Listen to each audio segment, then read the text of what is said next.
George Woodcock. Albores del anarquismo. Capítulo primero.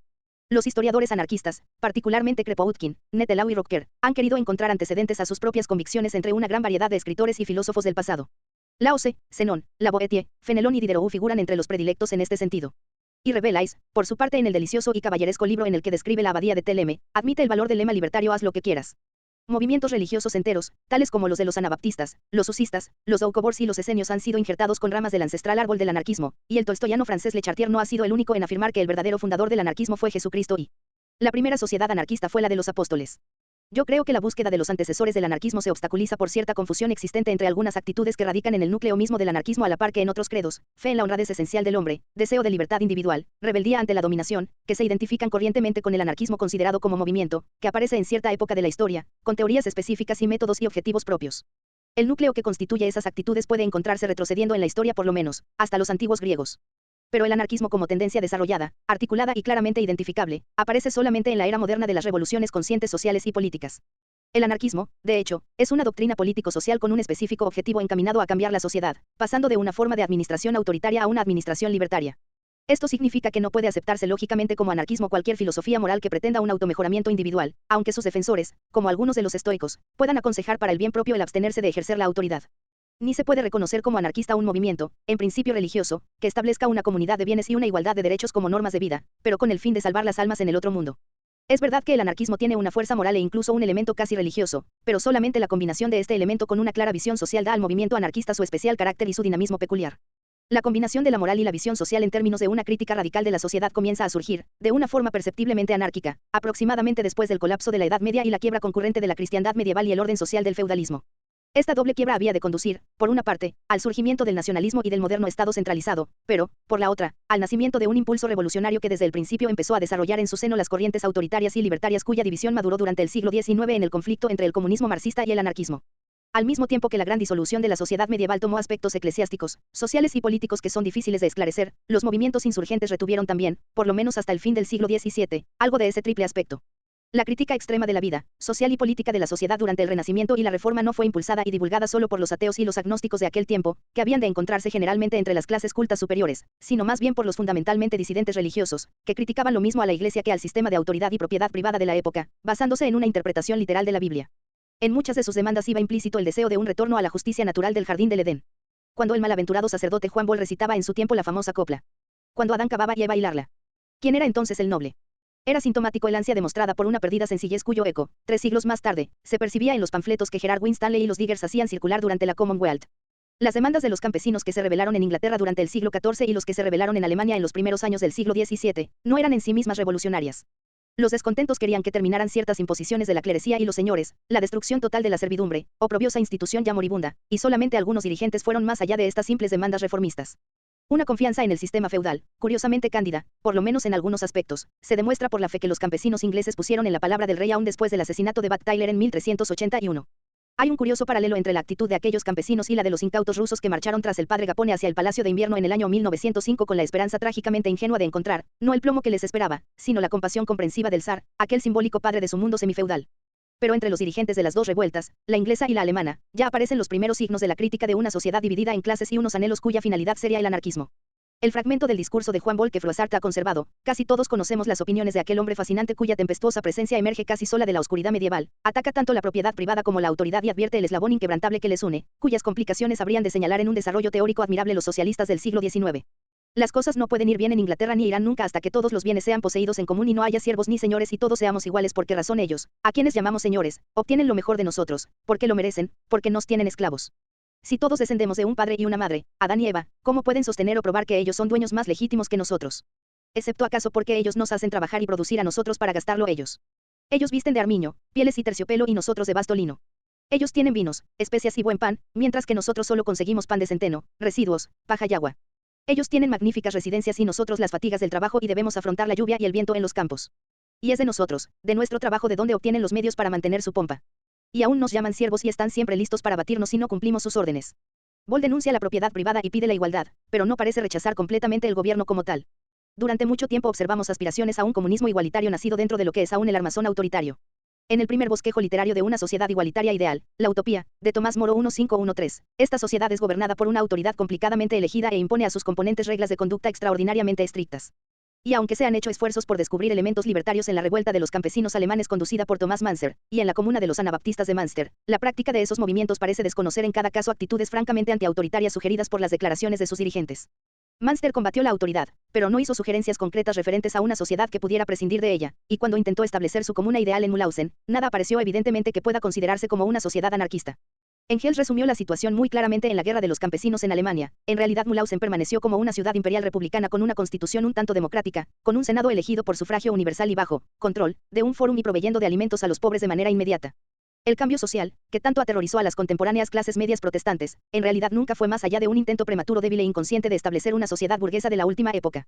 En cuanto a los anabaptistas, sus denuncias de una autoridad terrenal fueron contradichas por sus teocráticas inclinaciones, y en verdad que hubo poca tendencia genuinamente libertaria en el intento de imponer colectivamente el comunismo de Münster, o en la expulsión de la ciudad de aquellos que se negaron a convertirse en anabaptistas o en la puritana iconoclastia que condujo a destruir los manuscritos y los instrumentos musicales. Un pequeño grupo de santos anabaptistas parece que ejerció una autoridad un tanto despiadada durante la mayor parte del tiempo de la historia tormentosa de la comuna de Münster, y, al final, Juan de Leyden llegó a ser, no solo el jefe espiritual sino también el regente temporal de la ciudad, proclamándose rey de la tierra, destinado a anunciar la quinta monarquía que prepararía la segunda vuelta de Cristo. Analizarlos desde un punto de vista anarquista, la falta que mayormente se nota en estos movimientos es su cadencia de sentimiento de individualismo igualitario. Desprenderse de la medieval tendencia de ver al hombre como un miembro de una comunidad ordenada por Dios presentó un lento proceso, agudizado extremadamente entre el trabajador de la tierra y las clases artesanas, tomados como modelo comunal de la guilda y la vida rural, en las cuales se basaron principalmente las revueltas de los campesinos y el movimiento anabaptista. Los historiógrafos anarquistas, casi sin excepción, caen aquí en el error de creer que las comunidades primitivas o medievales basadas en la ayuda mutua y toscamente igualitarias por naturaleza, son necesariamente individualistas, cuando lo contrario es, desde luego, lo más frecuente, dado que se inclinan hacia un modelo tradicional en el cual domina el conformismo y, excepcionalmente, algún rencor. De hecho, en la Europa medieval, la tendencia individualista emerge primero entre las clases cultas de las ciudades italianas durante el 400.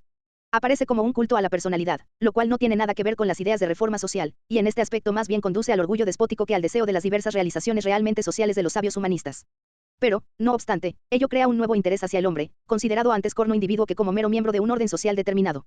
Y ese sentimiento comienza a impregnar la literatura del sur de Europa desde Dante, y la propia Inglaterra desde Chaucer, hasta que conduce al desarrollo de formas literarias individualistas tales como el drama isabelino, la biografía y la autobiografía y, eventualmente, la novela, todas ellas basadas en un firme y profundo interés en la naturaleza psicológica y emocional del hombre que se mantiene libre. Paralelamente a esta tendencia secular, las últimas fases de la Reforma culminan en una especie de radicalismo religioso que va más allá de las sectas milenarias, tales como las de los anabaptistas, en la cual, particularmente entre los cuáqueros, se desarrolla un aspecto completamente personalista de la religión, rechazando toda forma organizada y basándose ella misma en la idea de la luz interior o, como también dijo Jorge Fox, en la de Dios en cada hombre, lo que nos lleva muy cerca de algunas ideas anarquistas de justicia y de razón inmanente. Todas estas tendencias contribuyeron a formar el mundo intelectual del siglo XVII y lo impulsó hacia una consideración profunda de la naturaleza de la libertad. Y es durante la Guerra Civil de Inglaterra, el primero de los tres grandes movimientos revolucionarios, donde se forma el mundo en el cual el anarquismo emerge eventualmente como doctrina completa y los impulsos reconocidamente libertarios aparecen en la historia de Europa. Los hombres que lucharon en la Guerra Civil fueron, mucho más de lo que generalmente se cree en ambos lados, los herederos del individualismo del Renacimiento. El ejemplo de mayor magnificencia del variante barroco del culto a la personalidad es, seguramente, el Satán de Milton. En otro sentido, el mismo nombre independiente sugiere la marea ascendente hacia el énfasis de la conciencia personal como directriz de predilección moral y religiosa, y aquí, de nuevo, con la aeropagítica, Milton saca una conclusión que es más libertaria que liberal. Los cambios económicos y sociales, el auge del capitalismo incipiente y la consolidación de la nobleza terrateniente se orientan en la misma dirección y se combinan para producir un extremo estado de tensión política que conduce, por medio de una rebelión, a la primera dictadura revolucionaria moderna, la de Cromwell, prototipo del estado totalitario, a la vez que a su contradicción. El mismo individualismo que condujo a las clases medias a las luchas políticas y militares para la creación de una oligarquía de clase, disfrazada con ropajes democráticos, produjo entre las capas inferiores inglesas la aparición de los dos movimientos radicales. El mayor de ellos fue el de los niveladores, antecesores a los cartistas y los impulsadores del sufragio universal. Aunque algunos de ellos, como Baldwin, sugirieron la propiedad en común, su demanda, en general, era más bien por la igualdad política que por la igualdad económica, y por una constitución democrática que acabara con los privilegios arrogados a sí mismos por los altos oficiales del nuevo ejército modelo. En curiosa anticipación de la invectiva francesa revolucionaria, un panfletero cromwelliano estigmatizaba a los niveladores como los guardias quizás del anarquismo. 1. Pero no fueron los niveladores quienes representaron realmente el ala anarquista del movimiento revolucionario inglés en el siglo XVII. Más bien fue el diminuto y efímero grupo por cuya peculiar forma de protesta social se ganó el nombre de Diggers. 2. Los Diggers fueron en su mayor parte gente pobre, víctimas del declive económico que causó la guerra civil en la Inglaterra de la primera mitad del siglo XVII, y sus demandas, cuando se desenmarañan de la apocalíptica fraseología de la época, fueron esencialmente económicas y sociales. Sentían que habían sido robados por aquellos que continuaban ricos, robados no solamente de sus derechos políticos sino más aún del derecho elemental a los medios de subsistencia. Su protesta era un grito de hambre, y sus dirigentes Gerard Winstanley, el principal panfletero de los Diggers, y Guillermo Everard, sufrieron ambos las calamidades de los tiempos. Winstanley fue un antiguo mercero de Lancashire que se estableció en el comercio de ropas y se arruinó por la crisis económica. Fui vapuleado por el Estado y el comercio y forzado a vivir en el campo mediante el favor de los amigos, dice él mismo.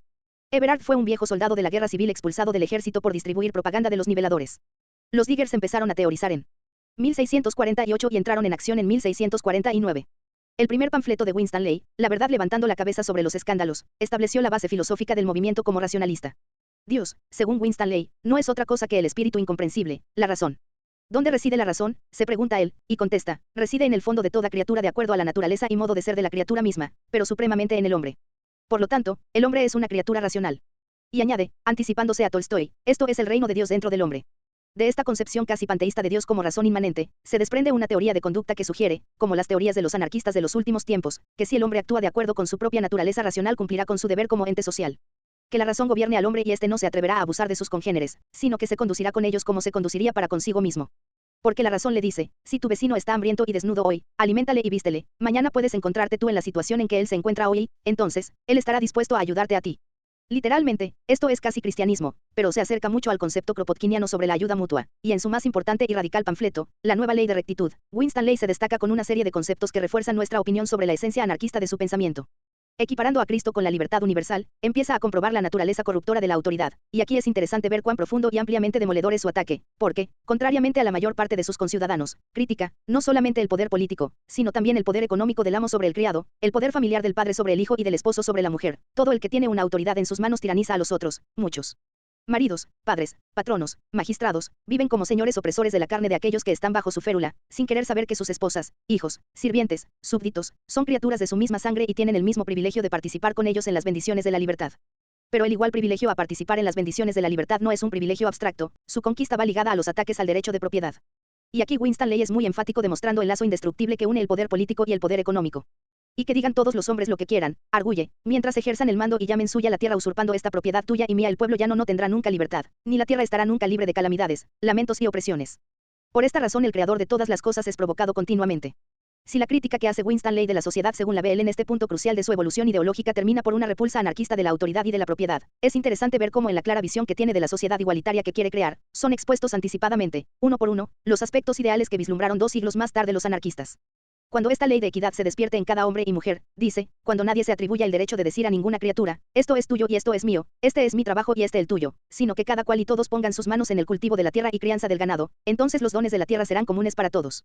Cuando un hombre tenga necesidad de grano para el ganado, que lo tome del primer granero que encuentre. Que no haya compra ni venta, ferias ni mercados, sino que toda la tierra sea un tesoro común para todos los hombres, porque la tierra es del Señor. Cuando el hombre ha comido, ha bebido y está vestido, se siente satisfecho. Todos pondrán alegremente manos a la obra para producir y hacer estas cosas necesarias para todos y cada uno ayudará al otro. No habrá señores imperando sobre los que no lo sean. Cada cual será señor de sí mismo, sujeto a la ley de rectitud, razón y equidad, que laten y rigen en él, que es el Señor. El trabajo será hecho en común y todos participarán igualmente de sus productos. No más gobernantes. Vivirá cada uno en paz con los otros de acuerdo a la disposición de su propia conciencia. El comercio será abolido y en su lugar se establecerá un sistema de almacenes abiertos a todo el mundo. Todo lo que se lee es un bosquejo primitivo de la sociedad comunista anarquista de Kropotkin, y se reconoce su semejanza cuando encontramos que Winstanley, anticipándose en toda la línea a los pensadores anarquistas, condena el castigo y sostiene que el delito tiene su origen en la desigualdad económica, porque, seguramente, exclama, esta propiedad particular mía y tuya ha producido toda la miseria en el pueblo. Porque, primero, muchos se ven obligados a robar a los otros, luego han hecho leyes para castigar a los que robaron. Empiezan creando condiciones de vida que tienden al pueblo a hacer daño, a robar, y después le castigan. Juzguen todos si esto no es injusto y nocivo. Winstanley insiste en que el único medio de terminar con la injusticia social es que el pueblo mismo actúe, y se expresa con apolíptico fervor sobre el papel que ha de desempeñar el pobre en regenerar al mundo. El pobre está levantando hasta él, del polvo de los siglos, un pueblo, es decir, lo está redimiendo del oprobio y del desprecio con que fue tratado hasta ahora por los privilegiados de la tierra. Por todo esto, ante todo debe imperar la ley de rectitud. El pueblo debe actuar, sostiene Winstanley, incautándose de la tierra y laborándola, lo cual representa la principal fuente de riqueza. No cree necesario apoderarse por la fuerza de los latifundios de los ricos. Los pobres pueden fecundizar las tierras yermas, que él estima ocupan 2/3 del país, y trabajarlas en común. Por la experiencia conocerán los hombres las virtudes de la vida comunal y la tierra llegará a ser un tesoro común que tendrá por consecuencia la plena libertad de todos los hombres. Lo que Winstanley predica aquí es nada menos que una forma de no violencia que los modernos libertarios llamamos propaganda por el hecho. Las mejores páginas de la nueva ley de la rectitud se elevan al nivel del fervor profético. Y cuando el Señor me muestre, dice Winstanley, el lugar y la manera de abonar y trabajar las tierras comunes, seguiré adelante y declararé, uniendo la acción a la palabra, que como el pan con el sudor de mi frente sin recibir ningún salario ni dárselo yo a nadie, cuidando la tierra, tan libremente mía como de los otros. El Señor no se demoró. La nueva ley de la rectitud apareció en enero de 1649, y el 1 de abril Winstanley y sus compañeros más cercanos iniciaron su campaña de acción directa marchando a Montaña de San Jorge, cerca de Walton-on-Thomas, donde empezaron a roturar la tierra yerma y a sembrarla de trigo, chiribías, zanahorias y alubias. Sumaban un total de 30 a 40 hombres, y Winstanley invitó a los labradores locales a que se les unieran, profetizando que en muy breve tiempo su número llegaría a 5.000.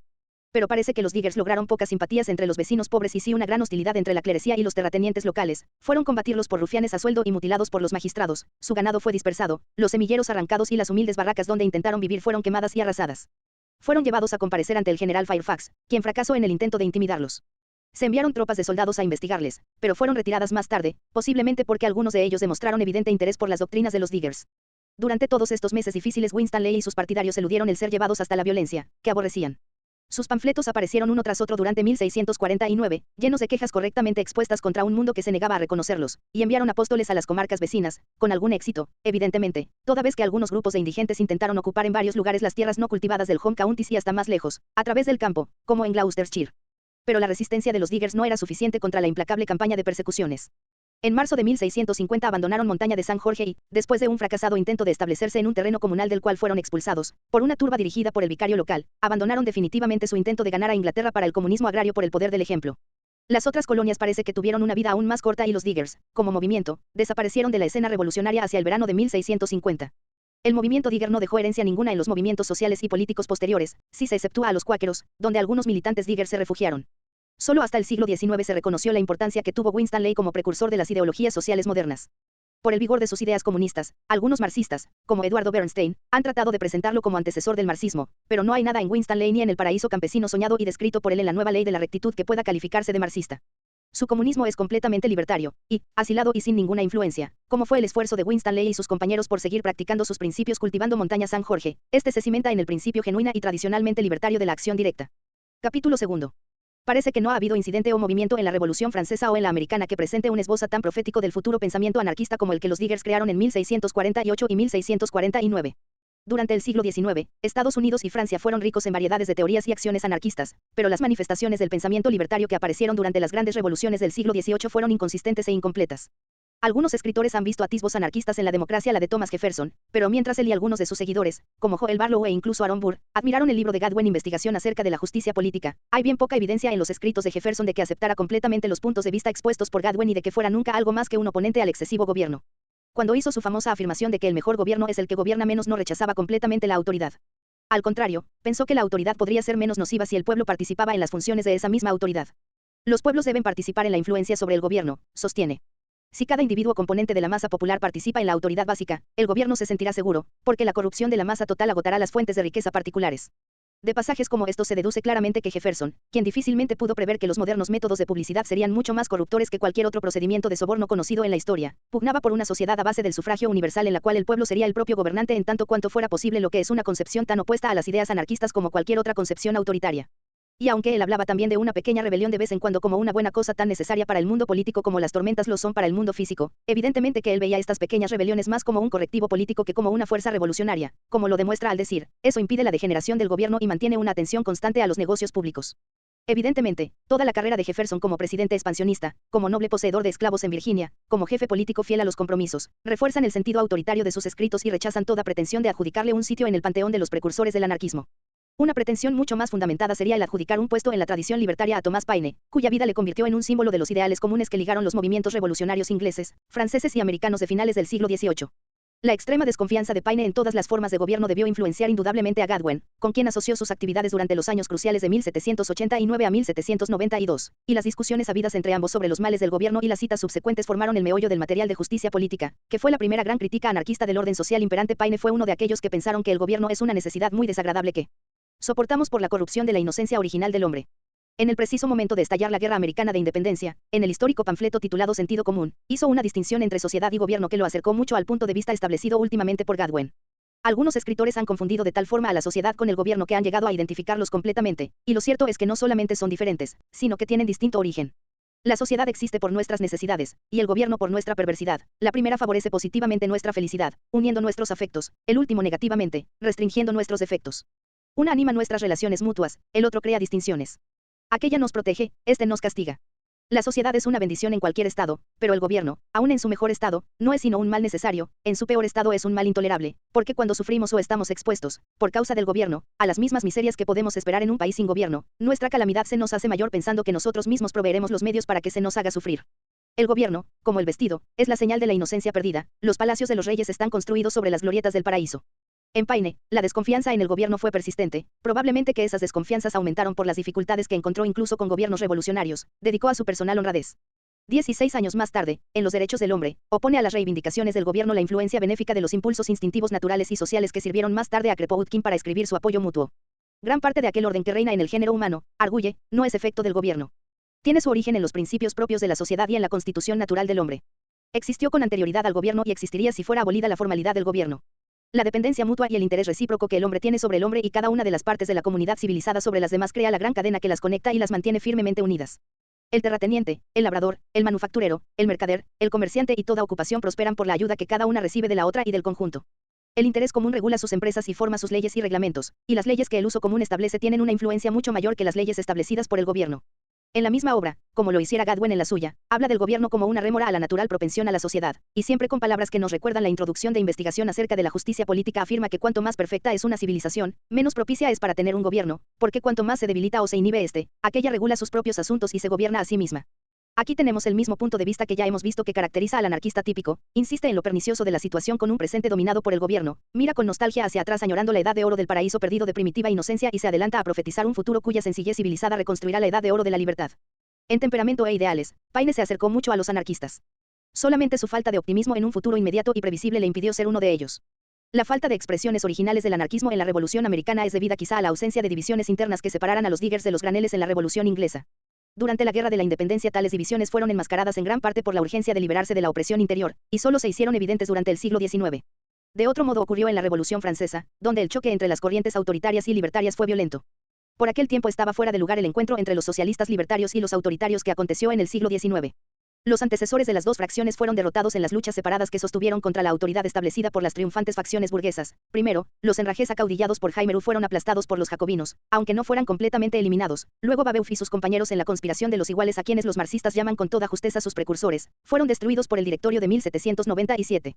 Hasta la gran contienda entre los bakuninistas y los marxistas, que escindió a la Internacional casi 80 años después, los descendientes ideológicos de Jaime Roux y Graco Babeuf no habrían de encontrarse finalmente para este interminable combate en que se hallan enfrascados los socialistas libertarios, anarquistas, y los socialistas autoritarios, marxistas. Kropotkin dedicó uno de sus más eruditos libros, La Gran Revolución, a una interpretación de los movimientos populares que jugaron una parte en los tormentosos años de 1789 al fin del dominio jacobino en el 9 de 1793. Su inclinación anarquista le llevó a destacar con vigor enorme los elementos libertarios que actuaron durante ese periodo, pero ello le proporcionó también la oportunidad de ver estereoscópicamente los acontecimientos de la revolución, apercibiéndose de los altos relieves de las causas económicas y sociales más bien que por los bajos y casi nulos relieves de una mera lucha entre las personalidades y los partidos políticos. Evidentemente que podemos seguir a Kropotkin cuando ve en la revolución la emergencia de un número considerable de ideas y tendencias que habían de cristalizarse eventualmente alrededor del núcleo del anarquismo del siglo XIX. Condorcet, uno de los grandes sembradores de ideas de la época, que creyó en el progreso indefinido del hombre hacia una libertad sin clasificaciones, había lanzado, desde donde se ocultaba de los verdugos jacobinos, la idea de la mutualidad, que fue una de las columnas riel anarquismo de Proudhon. Condorcet concibió la idea de una gran ayuda mutua entre los trabajadores que les salvaría de los peligros encarnados en las crisis económicas, durante las cuales, sin esa ayuda mutua, se verían forzados a vender trabajo a precios de hambre. La otra columna del proudhonismo, el federalismo, fue motivo de muchas discusiones e incluso de experimentos durante la revolución. Los girondinos la concebían como un expediente político. Mientras que los comuneros de París de 1871 veían en la República Federal un medio de salvar a París de una Francia reaccionaria, los girondinos imaginaban que se podía salvar a Francia del dominio de un París jacobino. Un federalismo más genuino y práctico que el que surgió de entre las varias instituciones revolucionarias semi-espontáneas de aquel tiempo, primero en los distritos o secciones en que había sido dividida la capital con propósitos electorales y en la cual se alzó la Comuna de París, y más tarde en la red de sociedades populares y fraternidad, así como en los comités revolucionarios, que tendían a ocupar los puestos de las secciones cuando se convertían en órganos políticos y dominados por los jacobinos. En relación con esto, Kropotkin cita un párrafo de las actas de la Comuna, de Sigismundo Lacroix, describiendo la marcha hacia la independencia en forma unificada, lo cual fue evidente en la primitiva organización de la Comuna. El estado de ánimo de los distritos se explica por sí mismo por un fuerte sentimiento de unidad comunal y por una tendencia no menos fuerte hacia un autogobierno. París no quiso ser una federación de 60 repúblicas cortadas al azar cada una de ellas en su propio territorio. La Comuna es una unidad compuesta de sus distritos unidos. Pero al lado de este principio aceptado sin discusión otro principio fue puesto en evidencia, que la comuna debe legislar y administrarse a sí misma directamente tanto como le sea posible. El gobierno por representación debe quedar reducido al mínimo, todo lo que la comuna puede hacer directamente debe ser hecho por ella, sin ningún intermediario, sin ninguna delegación, si no puede ser hecho por los delegados reducidos al papel de comisionados especiales, actuando bajo la fiscalización incesante de aquellos que les encomendaron la comisión. El derecho final de legislar y administrar para la comuna pertenece a los distritos, a los ciudadanos reunidos en la Asamblea General de los Distritos. En tal organización Kropotkin ve una previa expresión de los principios anarquistas, y de aquí concluye que estos principios tuvieron su origen, no en especulaciones teóricas, sino en los hechos de la Gran Revolución Francesa. Pero aquí, de nuevo, su ansiedad por probar los orígenes populares del anarquismo le hace caer en la exageración. Lo que él omite es el hecho de que el derecho de legislar aún existe, aun cuando haya sido puesto al nivel de las asambleas generales, el pueblo gobierna. Por eso debemos considerar a la comuna de los años revolucionarios como un intento de democracia directa más bien que como una manifestación anarquista. Esta discrepancia está apoyada por el hecho de que los hombres a quienes la comuna lanzó como dirigentes, hombres como Hebert, Chaumette y Pache, eran simplemente revolucionarios, que aceptaban el Estado, apoyaron el terror y propugnaron tácticas que no tenían nada de libertarias ni los distinguían esencialmente de Danton y Robespierre, los rivales que, eventualmente, les destruyeron. La comuna no fue anarquista en ningún sentido real, pero sí fue efectivamente federalista, y aquí se anticipó a Proudhon al desarrollar un tanto esquemáticamente la especie de armazón en el cual él pensó que podría desenvolverse una sociedad anarquista. Pero tenemos que mirar más allá del mutualismo de Condorcet y el federalismo de la comuna para encontrar los elementos realmente anarquistas en la Revolución Francesa. Kropotkin se preocupó tanto de seguir las huellas de las manifestaciones populares que se descuidó injustamente de las individualidades que demostraron una actitud más genuinamente anarquista sobre los acontecimientos de su tiempo. En la Gran Revolución Francesa dedicó escasa atención a Jaime Roux, Juan Barlet y los otros enragés, y en el esbozo de prehistoria anarquista que aparece en la ciencia moderna y el anarquismo ni siquiera los menciona. Sin embargo, si hay verdaderos antecesores del anarquismo en la Revolución Francesa es entre estos valerosos intransigentes donde debemos encontrarlos, por muy fracasados e históricamente oscuros que hayan sido. El movimiento de los enragés apareció durante el año 1793 y corrió como un torbellino intermitente a través del año del terror. Como el movimiento de los diggers durante la Guerra Civil Inglesa, surgió en el momento del retroceso económico, en su mayor parte fue una respuesta a las penalidades de los pobres pueblos de París y de Lyon, aunque fue también una reacción contra las distinciones sociales y económicas que caracterizaron el endurecimiento del poder que iba adquiriendo la ascendente clase media. Los enragés no eran un partido según el moderno sentido de la palabra. No tenían organización ni convinieron en una táctica común. Eran un grupo suelto de revolucionarios mentalmente afines que cooperaban entre sí de la manera más rudimentaria, pero que estaban, no obstante, de acuerdo en rechazar la concepción jacobina del Estado autoritario y que abogaban porque el pueblo actuara directamente a la vez que veían en las prácticas de la distribución igualitaria de la riqueza una mejor forma de terminar con el sufrimiento de los pobres que con los procedimientos de acción política propiamente dicha. La acusación que lanzaron los jacobinos contra Roux de que dijo que debe ser proscrita toda clase de gobierno es cierta, ya que en eso estaban completamente de acuerdo todos los enragés. Jaime Roux, el más celebrado de todos ellos, fue uno de los sacerdotes que actuaron en la revolución. Era un clérigo de la comarca a quien ya antes de 1790 se le había acusado de incitar a los campesinos de su distrito a quemar y saquear los castillos de los terratenientes que intentaban hacer prevalecer sus derechos feudales. La tierra pertenece por igual a todos, se decía que dijo a sus feligreses. Continuó siendo sacerdote aún después de la revolución, en la cual creyó ver un reflejo del espíritu puro del cristianismo. Una vez definió su misión como la de hacer a todos los hombres iguales entre sí, como lo son en toda la eternidad ante Dios. Pero es difícil creer que un hombre del temperamento y la actitud de Roux permaneciera siendo un ortodoxo católico romano, y es muy probable que su idea de Dios fuese muy semejante a la que tenía Winstanley. La sinceridad de Roux fue la causa de que fuera tan pobre como el más estricto de los ascetas cristianos, y su compasión por los trabajadores del barrio de Grandvilliers de París, donde vivía, parece haber sido una de las causas de su radicalismo extremo. Había, además, un rasgo de duro fanatismo en su carácter que le llevó a cometer, por lo menos, una acción que lamentablemente manchó su memoria. Mientras Tomás Paine intercedió por la vida de Luis XVI, Roux era uno de los encargados de atestiguar la ejecución del rey. Antes de dejar la prisión, Luis, viendo que Roux era un sacerdote, le preguntó si podía confiarle su testamento. Roux replicó fríamente: yo estoy aquí solamente para llevarte al patíbulo. Y, sin embargo, el hombre que miró con satisfacción la ejecución del rey como viva manifestación de la autoridad, tenía que protestar más tarde desde su propia celda de la prisión contra las brutalidades que el terror infligía a hombres y mujeres cuyo único crimen consistía en el rango a que pertenecían por su nacimiento. Desde el principio Roux fue activo en la vida revolucionaria de París. Frecuentó el Club de los Cordeleros, y en mayo de 1792 ocultó a Marat en su propia casa, una acción que no le sirvió para librarse más tarde de los ataques del propio autodenominado amigo del pueblo. Fracasó como candidato a la convención y eventualmente llegó a ser miembro del Consejo General de la Comuna. Pero no fue hasta fines de 1792 cuando Roux empezó a mostrar el extremismo de las opiniones que desarrolló mientras trabajaba entre los zapateros y carpinteros de Grandvilliers, que fueron sus más próximos asociados.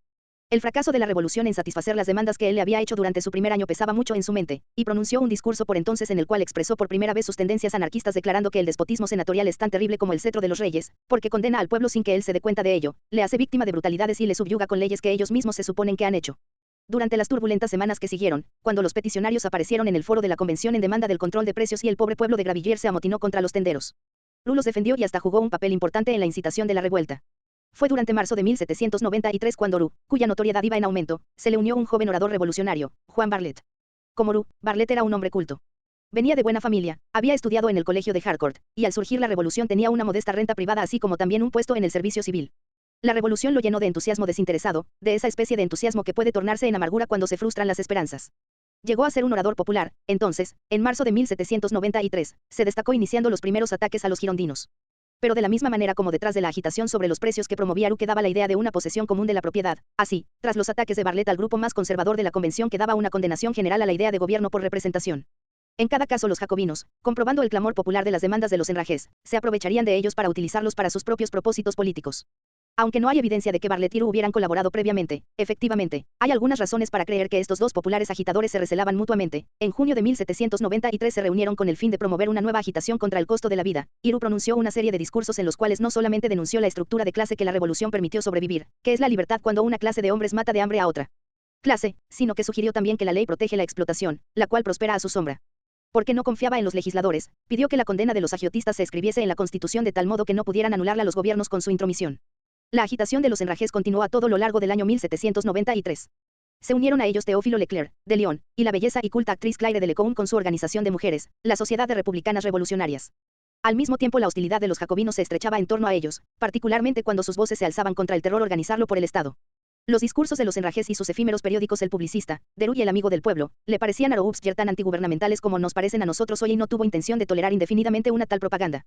Ru y Barlet fueron detenidos, la Sociedad de Republicanas Revolucionarias fue suprimida, a pesar de una tumultuosa manifestación de 6.000 mujeres.